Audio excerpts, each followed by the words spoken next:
কেমন আছেন সবাই? খুবই তো ভালোই আছেন মনে হয়। আমাদের স্যারেরা এখন বর্তমানে স্যারের ছেলেদেরকে ইলিশ মাছ খাওয়াইতে পারতেছে না, ফাঙ্গাস খাওয়াচ্ছে, ফাঙ্গাস। আর এক ম্যাডামও বলতেছে আমি আমার ছেলেরে ফার্মের মুরগি খাওয়াইছি 20 বছর আগে, ওই গন্ধ নিয়ে এখনও বেড়াচ্ছি। দেশি মুরগির মাংস খাওয়াইতে পারিনি, 20 বছর হয়ে গেছে।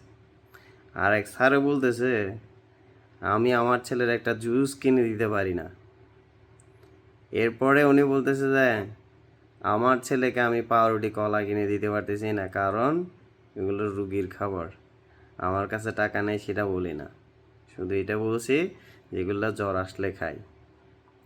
আর একজনে ব্যাখ্যা করতেছে আমাদের 20,000 টাকা স্যালারিতে কি হয়, বা স্যারেরা আপনারা খাইতে পারতেছেন না, যারা গার্মেন্টসে 7,000 8,000 টাকা স্যালারিতে কাজ করে ওনারা কিভাবে খাচ্ছে। এটার সাথে আরেকটা আমি আপনাদের সাথে উদাহরণ দিচ্ছি। আপনারা যারা এই কথাগুলো বলে গেছেন না মিডিয়াতে, আপনারা নিজের দিকে একটু দেখেছেন? আপনাদের শরীর স্বাস্থ্য খুবই উন্নত। আপনাদেরকে দেখে তো মনে হয় না যে আপনারা না খেয়ে আছেন বা আপনার ছেলে পুলে না খেয়ে আছে। মিডিয়াতে আপনাদের সব কিছু প্রকাশ হচ্ছে, আপনারা একটু দেখেন।